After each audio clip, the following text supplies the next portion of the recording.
Hello and welcome to the Story Behind the Stories, your weekly look at the pages of the Neepawa Banner Press.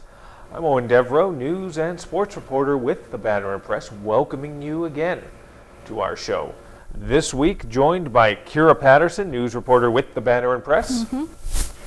Yep. And enthusiastic as always. So enthusiastic. I love being here. Well, it's that heat as well. Yeah, that too. Yeah. Took a drive to Minnedosa to drop off the papers, and it was already, I left at like 9:30, and on my way back it was already 29 degrees. Yeah.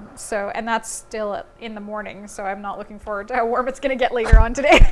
It could be worse though, that Yeah. heat wave as we speak, that heat wave in Portland, Oregon, Washington, British Columbia, that huge 45, 46 degrees Celsius. No, thank you. And that's rolling east, so that might be coming our way. Yeah, I hope not. I hope it cools off by the time it gets our way, but I do feel for those people out there. I can't even imagine how hot it must feel. Oh, God, yeah. And unfortunately, we don't got the AC rolling just right now. We don't got the fans rolling. So we're going to roll through this show as quickly as we can so we can turn the AC and the fans back on. That's the commitment we do to you. We turn off the AC and we just roll at it. Yeah. And this week's paper was a little unusual, well, not unusual maybe, but interesting. Because this is as close as we've gotten in a while to doing a daily, because all this work was done in just one day, wasn't it? Pretty much, yeah. Obviously, because Canada Day is this week. Happy Canada Day, everyone. We have a shortened week, and so our Monday became our Tuesday, and our Tuesday became our Wednesday, and our Wednesday became our Thursday, etc. Friday will be Friday, so that's all good. But but yeah, everything kind of got smushed forward a day, and we felt like we had a lot less time to get things together, and we kind of did. So, but we got everything together, so yay us. We made it through, and we filled our pages. Yeah, that's the amazing thing about this. From having, for the most part, absolutely nothing Monday morning when we came in at 9 a.m. To having 85% of the pages done when we left late Monday afternoon, early Monday evening was just like, wow, okay.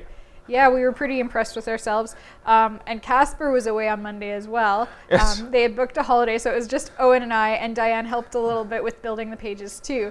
Diane more focuses on the ads, but she helped out with building a page or two as well, because we were a little bit short-handed. But we were surprised at how smoothly and quickly it all went, even down one person, and down the normal amount of stories that we usually have. So. Yeah. And again, last week I told you a little bit about a story that we had to pull from the paper. Just spoiler alert, still pulled from the paper. Yeah, there's a written story. It's done. The quotes are all done. I'm just waiting for somebody to say, go for it. Yeah. But not just yet. So don't be hunting through the pages this week to be like, I wonder what the embargoed story was. It's not in here, sorry. You'll know it when you see it, though. But we still got some good content here this week, and obviously spotlighting the most significant event that has happened over the last 7 days, not just for Neepawa, but for a lot of different communities. High school graduation. Second year in a row. It's a little bit different than what maybe we're accustomed to, but it was still special for those young people and for their families nonetheless. We were able to talk a little bit right on our front page about a celebration, and a good headline. Kira gets the props on that one. Coming together at a distance. They had, even though things have opened up a bit, and the event did take place on Saturday, they still wanted to have proper social distancing and just sort of make sure that everybody was comfortable with the situation. So you'll see it on the front page. Pardon me, I'm belching as I'm talking here. Key for television, never have a cola drink minutes before you go on air. It'll come back to haunt you. The parents, the well-wishers, they all, and you'll see it on the front page, they all drove up to the football field and the track field right next to NACI. They parked their vehicles. The loudspeakers were all set up. They had set it up that you could listen to it on the radio as well. And they had a ceremony as best they could. And I watched I didn't watch all 3 hours of it, but I went on to the high school's YouTube channel and I watched a good portion of it. And they really, considering the structure and the circumstances that they're dealing with, they really put it on well. And it's something I think that everybody really appreciated, I thought. Yeah. Well, yeah, and they had even more restrictions this year than they did at this time last year. So there was even more kind of fiddling around with things to make it safer this year. I know that they, like last year, I believe they had all of their kids out sitting in like their patio chairs or whatever out on the field, socially distanced, of course, and they have close to 100 grads every year. And so they were able to have them all out there. But this year they had a max of 25 people in a gathering. So they had 20 students out and then whoever was presenting and stuff like that. So it was, they were very, very careful about it. They had, I believe they had all the grads there in their vehicles, and then a group of 20 would go and sit, and then they'd get their awards, and then they'd go into their own vehicles, and another group of 20 would go and sit. So it was really well organized, and it was really cool that they could still kind of be together, even though they had to be separate as well. That's right. Now the story itself starts on page 1 with this wonderful picture that we got. Royce Hollier, got to be very thankful for Royce for getting this picture to us, a sky view of the graduation ceremony to give it that much more interesting perspective. Yeah. And it continues on into page 8 and is out and about in the region on page 9. First on page 8, Kira, you put that page together. You really commented on a few of the pictures. You thought it was really nicely done there, wasn't it, this year? Yeah, they did a good job, and I really want to thank the people who also submitted photos, because the photos by family members are always a little more special. They are always a little, you can tell there's the love in those photos. So it's really great when we can get some submitted photos from family and friends of the grads to feature in the pages as well. So big shout out to them, Kim Smith, Royce Hollier, obviously, and Sylvie Tomanico. She sent one from her husband Alecki, so it was really great to be able to feature some fan photos, I suppose you could call them. Yeah. Anytime you can do a little bit of our work for us, it's greatly appreciated. Oh, yes. And we got to give a shout out to the people in Minnedosa as well, right on the other page on page 9. Some of the festivities just a little way down the road as well there, Kira. Yeah, John was able to make it to that one, and he got some pictures of the parade. Looked great, similar to last year's setup, but it looked like they had a lot of fun. I don't know if you mentioned this last week, but Gladstone, we also had some from Gladstone in last week's paper, because they had their stuff a little bit earlier. And there will be stuff from Erickson coming up. I believe there will be stuff from Carberry coming up, because everybody's doing their celebrations around this time, and it just depends on where it falls within our deadline week that we can get it in which paper. So don't worry, we will get to your school. That's right. And don't feel like now that it's passed, maybe it's too late. No, we want to help celebrate those achievements as well. So if you send something to us over the weekend or Monday or Tuesday, no, it's greatly appreciated. We're going to try and get as many of them in there as we can from all sorts of different communities, because we want to celebrate each and every accomplishment from these people from each and every community that we serve. So it's kudos to them, you know. Now the hard work begins for many of them. Welcome to the real world. Yep. Rude awakening. Yeah. But you can find that page 1, page 8, and page 9 for this week's paper. You can also find some information. Gladwin Scott out of Carberry each and every week. He is our rock. He is our foundation. He is our source for Carberry news, and we are very appreciative of him putting in that work down there. And he has some pictures about some of the award recipients and notable graduates for Carberry this year. So we've got that on our usual Carberry page for him. He asked if we were able to do color for him this week. Unfortunately, color was a little little heavy this week, so we weren't able to do it for him. But you know, it's still good, fair-sized pictures of all these graduates, and I have to congratulate them for their accomplishments. For sure, yeah. And hopefully we'll be able to feature some of Carberry's, I believe they're doing a parade and that kind of thing, on a color page next week. So. That's right. And not just, if Gladstone's watching, always appreciated, but if you're from the Carberry area and you have pictures of the events, please don't hesitate to send them our way. We would love to get them. Individuals from Gladstone, as well as Kira said, Minnedosa. We'd love to be able to get out to every community every week, but just, a small town paper doesn't have the means sometimes. So if you have an event that's going on, something interesting that you want to share, please send it our way. We'd love to sort of help with that. And again, like I said, when other people can do our jobs for us, it's always greatly appreciated. But we do have to do our job from time to time, and you can see that on the pages this week and on page 2 as well. This is a good example of it. This was a news tip that was brought to me, and then we were able to flesh it out. We were able to get a little extra information on it. Some work that's going on right now for Lake Eoin. A new dock is in the process, rather, of being installed in there, where the boat launch is. Anyone who goes out to Lake Eoin on a regular basis knows it's got the one primary launch. You pull up there, you drive down, you hitch everything, and you get it going. Over the years, there's been a bit of wear and tear on it. It's starting to come to its natural end. So fortunately, a few people from the Neepawa Wildlife Association took it upon themselves to say, you know what? We have the means, we have the ability, we have the resources to a degree.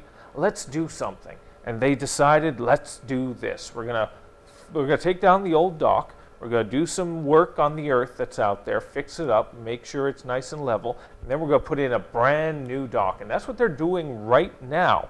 So the work is ongoing. I had an opportunity to speak with one of the members of the association. And I apologize, Mike. I always mispronounce it the first or second time I always say it. And Mike Krukowicz. Kirkavich. It's the Kavich. That's the thing. It's a little bit different. The way you put emphasis on certain syllables, and I only know that because I went to school with some guys that had that same last name. So I remember reading it and I'm thinking that, okay, that doesn't sound the same as I read it, but I guess I'll go with how they said it. Mike came in and we sat down and he talked to me about some of the work that's been going on out there and how they've had to deal with some of the regulations that have been in place for the longest time due to COVID-19. Because you can't have a group of people out there working in a small cluster like that. You got to do it sort of almost in shifts type thing. But fortunately, some of the regulations have changed recently. That's allowed them to do a little more work, have a few more people out there to be able to help out. They're very appreciative of people who have volunteered their time to do some work or volunteered a couple bucks here and there. Because total cost for this is $12,000, in and around $12,000. And not all of it's just going into the wood, even though wood prices right now are about that high. It's also about putting in some new earth, rental of equipment, the extending of the land out there. It's a really big job that needed to be done. And for the NWA just to sort of take it and roll with it like that, that's fantastic. Because Lake Eoin in this area, Kira, it gets forgotten about, doesn't it? It's kind of tucked out of the way a little bit. It's not something that you drive right by when you're on the highway or something like that. So it does occasionally kind of drop off people's radar. But it is a beautiful little spot. It's lovely to just hang out there, go fishing, take a boat out there. I know in the winter it's fun to skate on, that kind of a thing. Yeah. It is a nice little hidden gem, and it's great when you can see some of the work that goes into it, for sure. Yeah, and it is easier with the other ones like Park Lake. It's right in town, so and right next to the bird sanctuary.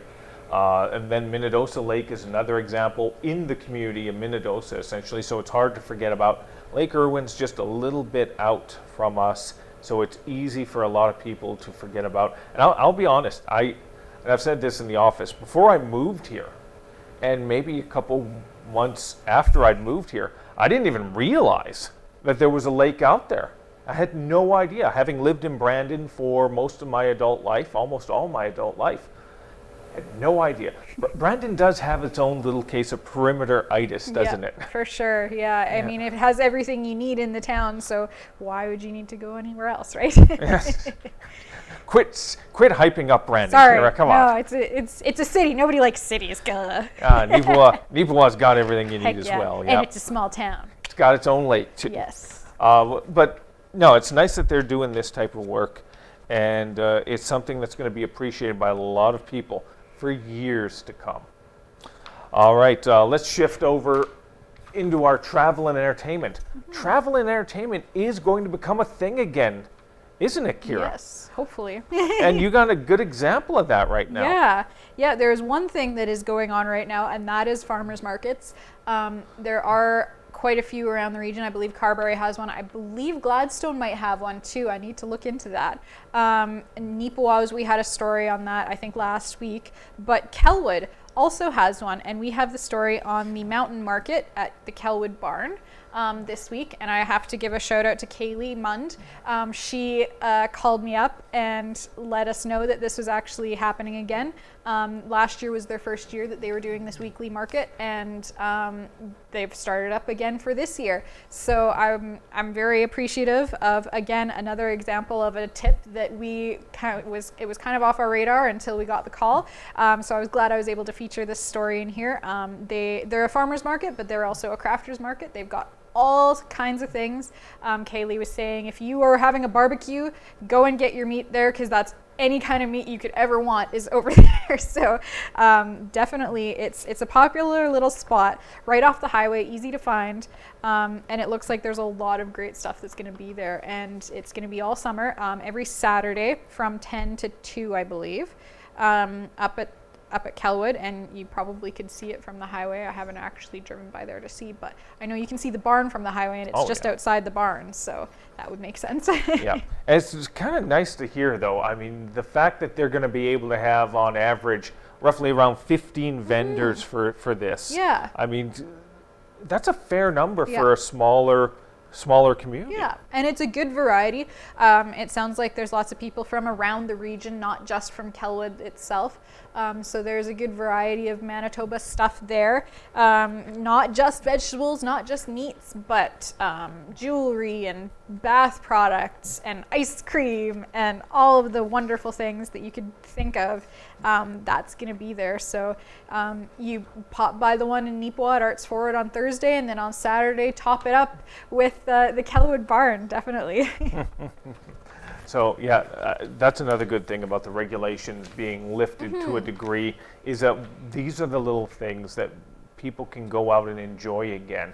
And you know, you sort of take for granted some of those things that you could have done 15 months ago, but now it's like, oh geez, now you get amped about going to a market. Yes. It's like, yes.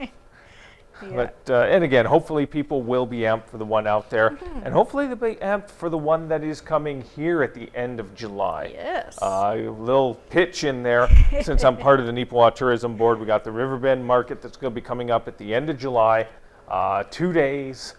Most likely the first day is going to be local heavy, you know, in the Friday evening, the 23rd and 4th, I think. 23rd, 24th? I think so. I don't remember off the top of my head. We'll be talking about it in the near future a whole heck of a lot more. And we'll have, most likely, we'll see if we can set up an interview with somebody from Neepawa Tourism to come in here, sit down and talk about it. But, you know, there's not many volunteers. They're all so shy, it seems.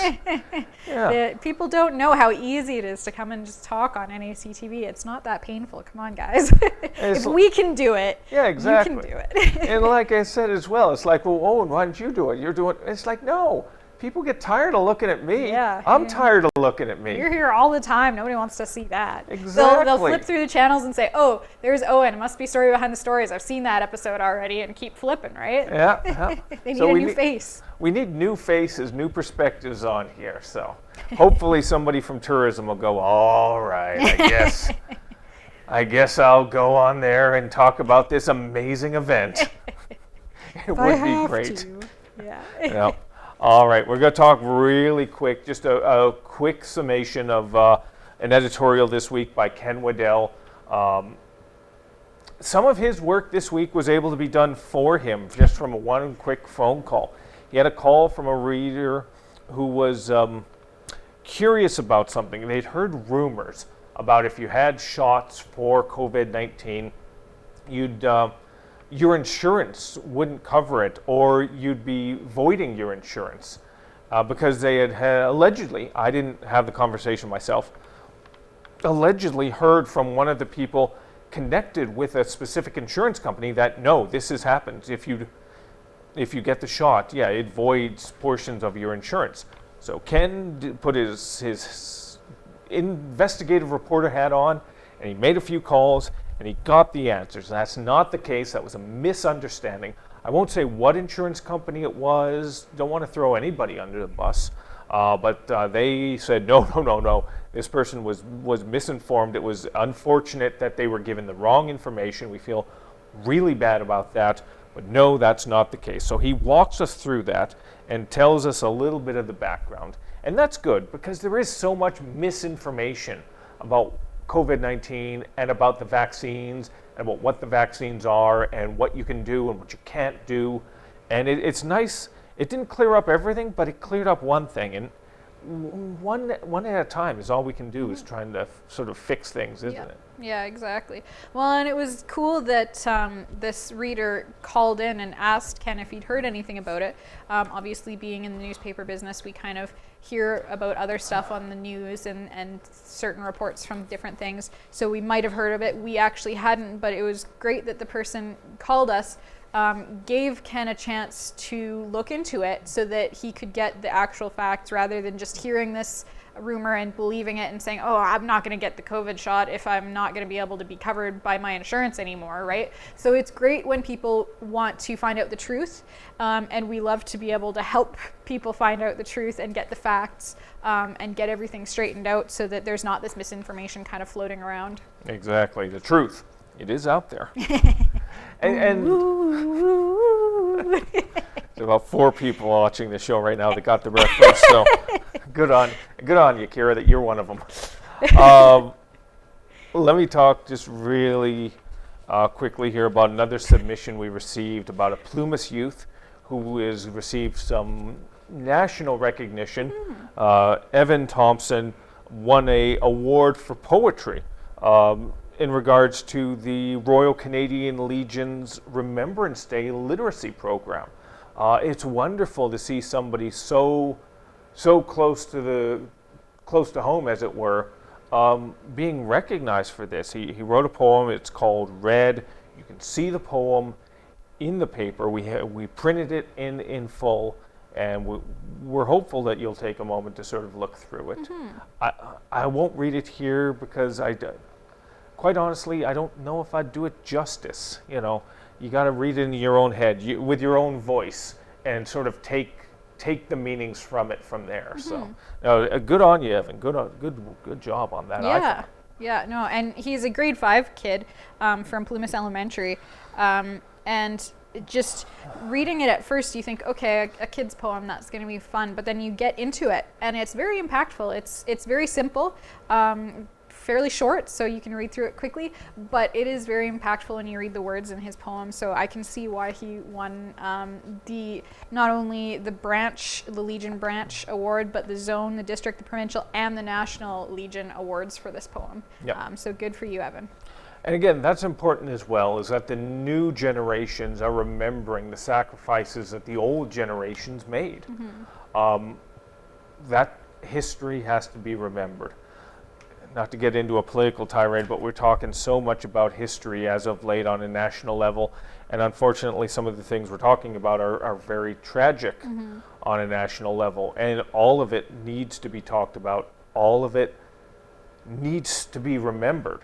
So it's a little slight aside. It had nothing to do with the poem per se, but let's remember our history. Let's remember the good that came from it, and let's remember the bad, and let's learn from it. Yeah, so, absolutely. Yeah.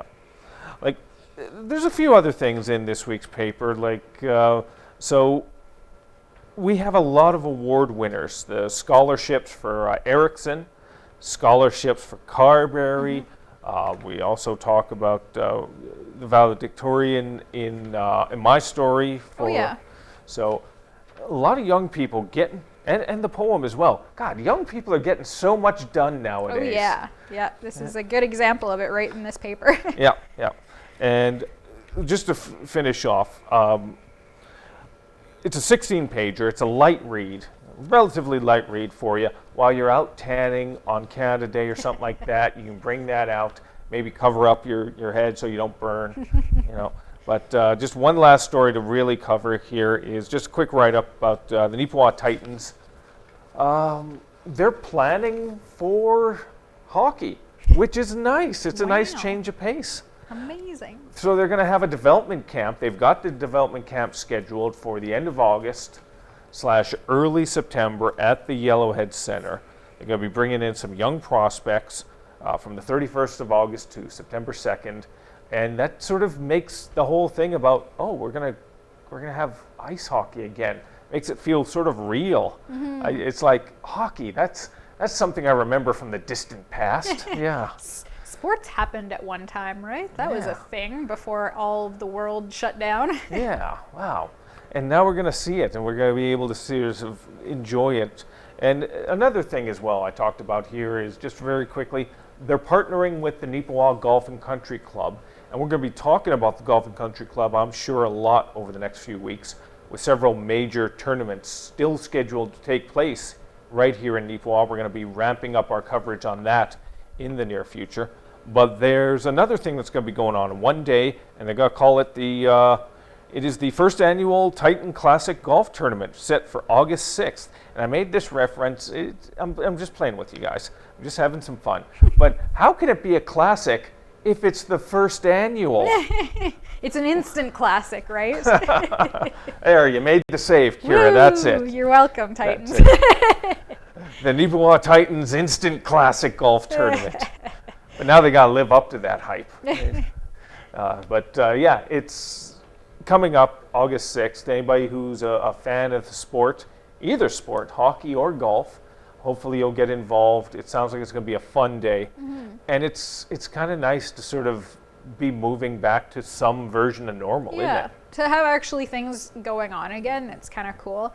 To potentially be able to golf with other people rather than just by yourself or with your immediate family members, then that's exciting too, just to see people from outside your household again.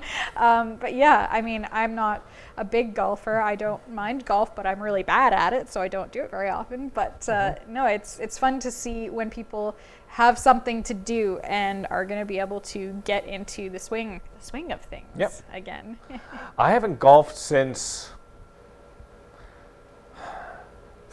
you might not have existed since the last time I golfed, but a friend of mine from Brandon said, you know what, when all this is said and done, we got to hit the Neepawa course and we got to do a round. And that's exactly what we're going to do, and sometime in the near future. So looking forward to that, and looking forward to a lot of things, and sharing those things with you in the show and on the page.